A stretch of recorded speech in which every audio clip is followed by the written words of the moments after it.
Welcome to I Have Some Questions. The show is all about asking questions our guests have never asked themselves before, never thought about, or been too afraid to explore. It's designed to uncover the human story at the root of successes and failures and help us as an audience learn and grow from that story.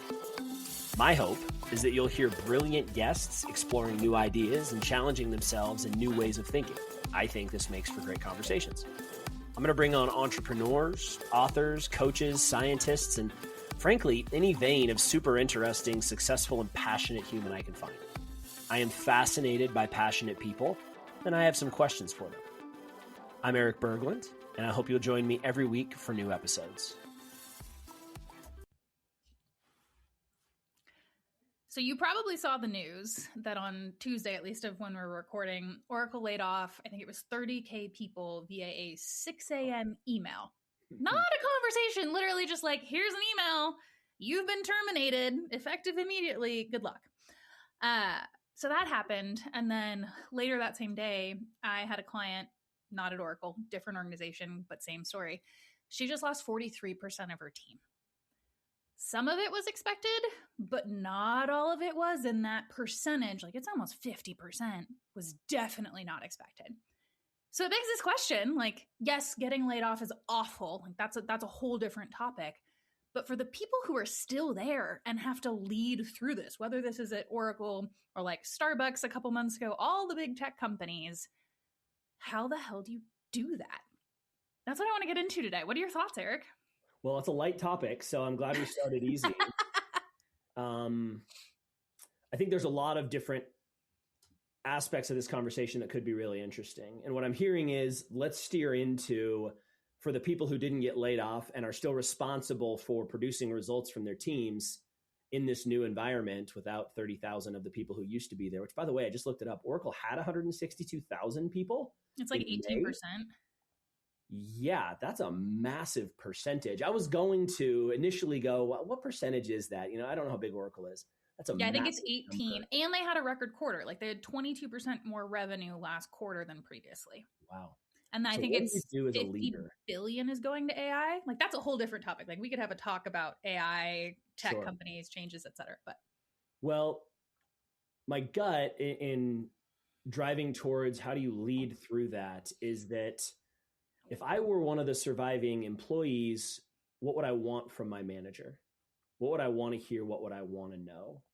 And what I would want to know and what the manager could tell me would probably be two very different things. and sometimes the manager doesn't even know.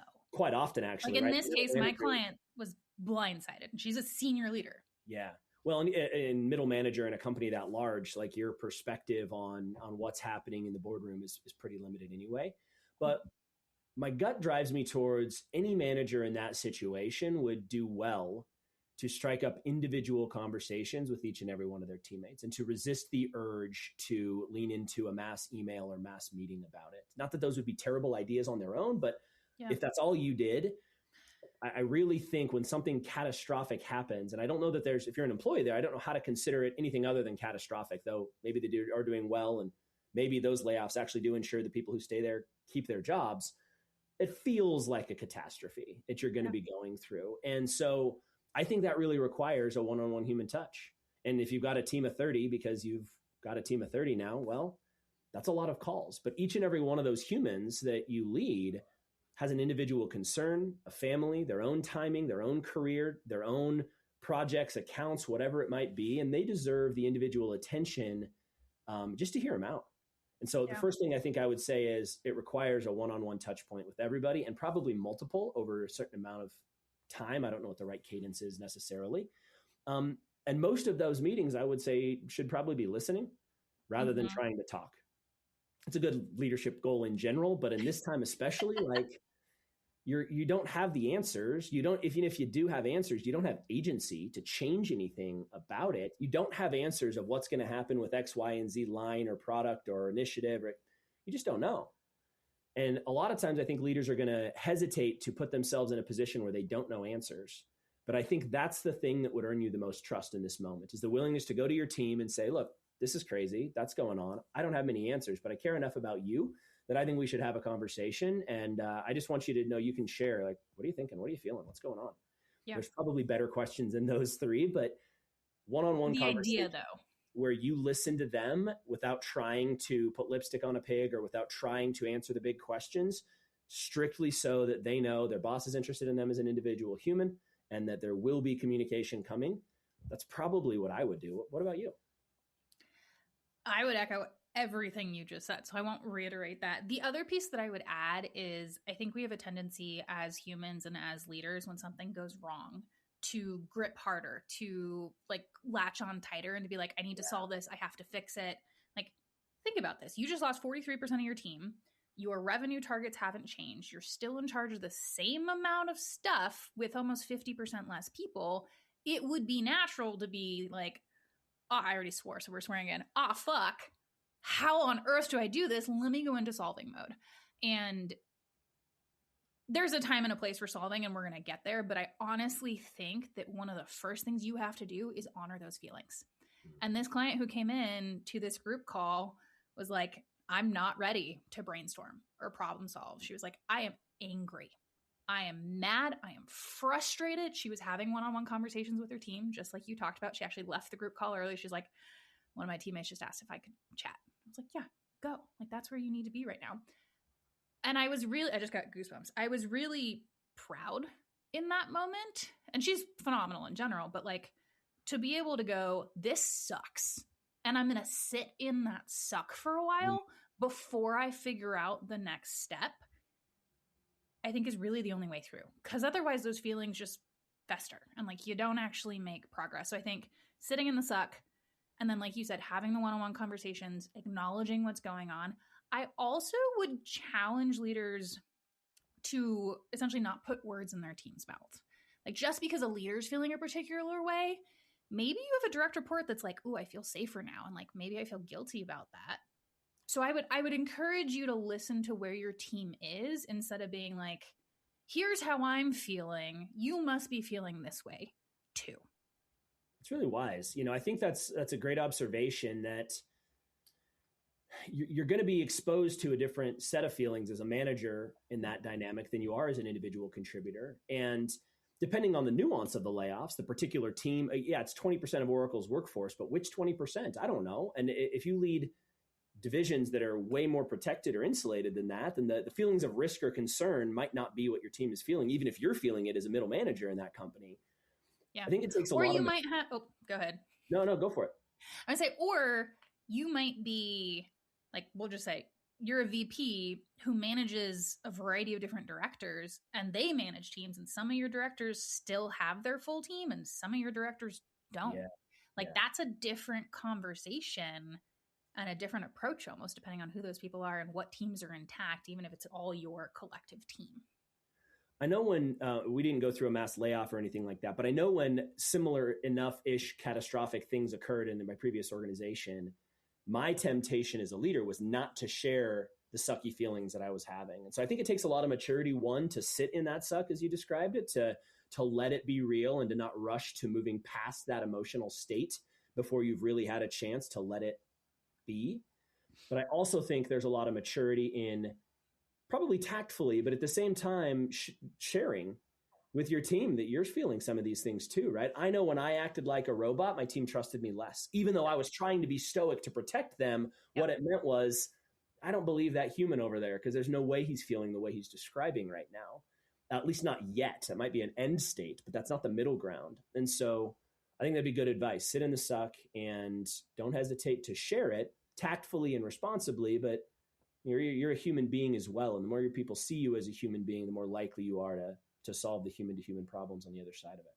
And I think that's an important point because when I was talking earlier, it was like, don't just say how you're feeling, like let your team member tell you.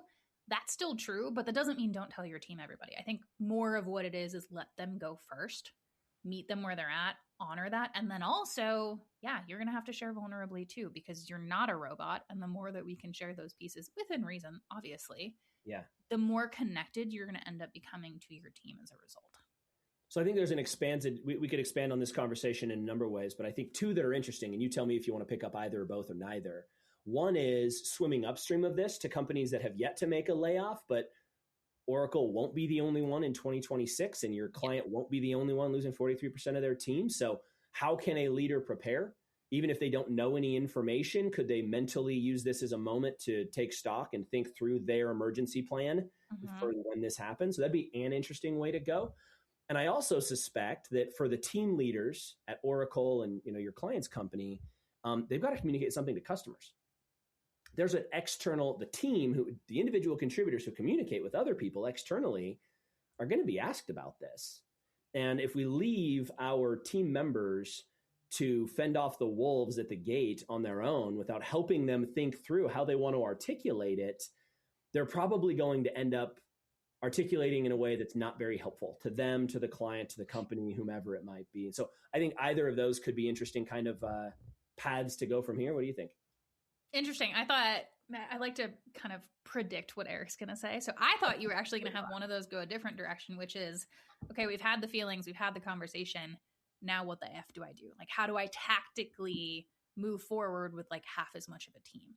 Yeah, I kind of don't want to go there because I genuinely like your point of sit in the suck. And there's a timing to, today's not the day to be tactical. This week probably, and next week might not be the day to be tactical, depending on where your team's at. So we could go there, but that's so maybe we do another podcast episode on that side of things in like 2 weeks or something. Okay. Oh geez, I don't know. Which one do you like? I'm kind of curious what you would say to a manager who hasn't yet had this, but has the spidey senses or just is aware enough that the market's moving fast in their space and something like this could occur in their organization. How would you guide somebody who maybe needs to prep for this, prep themselves as a leader or prep their team? What a mess. It's not a position I want anybody to be in. The first few things that come to mind, not in any particular order, are one, are you currently sharing the impact, not the activity? We've done a podcast on kind of impact versus activity, but are you sharing the impact that your team has with the higher ups? Like, do the higher ups understand the value that your team brings to the table and why they need you? If not, start there. Like, that's conversation number one. And sometimes that's a Friday recap email that goes to your boss and your skip level. Like, here's what's moved forward this week and why that matters or what it accomplishes, roadblocks, thinking ahead, etc. Like, show your thinking at a higher level and the impact your team is making. My second thought, you know me and you, we like having a life. Like, work is important. We're ambitious. We want to get shit done, but we also want to have a life. And so I would say one of the almost saddest things that I have heard from people that have been laid off, even at like Fortune 10 companies, is them going, I don't know who I am outside of work. And so if you have any semblance of this potentially coming down the pike, and even if you don't, honestly, like, who are you outside of work? Do you have hobbies? Do you have relationships that you're present in? Like I've talked about before, I treated my husband like a roommate for a while because I was working too much. What are those pieces that you can do differently? And then my third one is kind of what you said earlier when you asked the question is, it doesn't need to be set in stone, but like thinking ahead a little bit to, if my team is impacted by a RIF, and let's pretend I'm still here, how am I going to handle that when it comes? How am I going to handle like myself, my emotions? How am I going to process through that? What's my support system? How am I going to support my team? And maybe even like, how am I going to juggle around what this work looks like and decide what we keep, what we throw out the window, what we shift, etc. Again, you don't have to hold up the whole thing, but I think some pre-planning matters. And I have another client right now who has half of her office is classified employees and they're supposed to strike tomorrow. Like, she's got to have a plan for that ahead of time before it happens. What would you say? That's all. I like all of that. I think I would jump on the bandwagon of thinking diligently about your campaign to elevate the impact your team has in the eyes of the decision makers, because it's probably not you, is a good idea. And that's challenging to do in tactful ways, potentially, but it also can create some pretty interesting conversations with your team. Like if you had to, right? Let's acknowledge that I'm not going to say it perfectly in how I'm about to say it. But if you could go to your team and go, hey, I saw this layoff happening at Oracle, and I don't have any reason to believe that's going to happen on our team. But if we had a war game conversation about what would we do if we got wind of that, that might be an interesting thought exercise for us. And I think I'd like to rally us around this idea of what are we doing to add value to the company right now that would make us indispensable? And how do we lean into that? And how do we acknowledge any of the things we're doing that might make us dispensable if our CFO had to make a cut of 20% of staff tomorrow? That would be, it requires a relationship, it requires tact, it requires a lot of things, right, as precursors to being able to do that. But if you were in a position where you could rally your team around this concept of, I have no reason to believe this is true, but neither did maybe 28,000 of the 30,000 people at Oracle. So how do we plan for the unexpected here, but predictable? That could be an interesting opportunity to galvanize your team around what you're doing, how you're doing it, and potentially even to approach some individuals who would not make the cut. If you got a note tomorrow that you had to stack rank your employees and everybody below a certain threshold was gone, which is the type of note you get when you have to decide who on your team's going, if they give you. Well, and sometimes people aren't even being consulted right now. Like, for sure. Multiple people I know had no clue that they were losing anybody. Yeah. Well, but if they were, boy, who would be at the bottom of your list? And if you look yourself in the mirror as a leader, this is often a good test, I think. Like if you look yourself in the mirror as a leader and one of your people were to get laid off, to what degree of that layoff is your responsibility? Because you didn't develop them, because you never gave them that feedback that you said, they'll get it in time, or they'll sort it out. Like I would hate to have a portion of my team that I lost and look in the mirror and go, damn, I failed them. That's not always the case, but there are times where you did fail them because you didn't give the feedback. You didn't challenge them enough. You were too nice, not kind, whatever. So this could be a galvanizing thing if you wanted to. I'm not trying to spin it in a positive way, but if we're trying to get ahead, that might be the direction I would take it. Okay. So we've talked about a bunch of different things today. What do you want to leave people with? Yeah, I would say lean into the fire. The best leaders are the ones that run into the fire and treat the humans who are in it with them appropriately. And so if this is happening, if it's on the horizon, if you're at Oracle, wherever, and this is happening, your number one responsibility is one-on-one conversations with your team where you listen to what they're thinking and feeling and develop trust through the fire that you're in with them. Yep. I would say two different things. One for the person who's in it right now, and one for the person who's like, ooh, this might be coming. And the one who's in it right now, we said it, but like sit in the suck. It is okay to be upset. It is okay. I don't care what gender you are. It is okay to cry. It's okay to be like, I'm going to go hit a punching bag for a little while or go to a kickboxing class. That's one of my favorite things to do. And for those that are like, let me plan ahead for this a little bit, I would say you've got to actually think through these pieces. And I loved your point about bring your team along with you. Again, you've got to have the right relationships with your team. You don't want to create doom and gloom or fear. But when you bring people in and you can brainstorm together and say, what is the impact that we're having? And maybe you realize like, oh crap, these are 4 projects we shouldn't be working on in this way. You might unlock things that you wouldn't have if you hadn't had that conversation. Good stuff. Good luck, everybody. See you next week.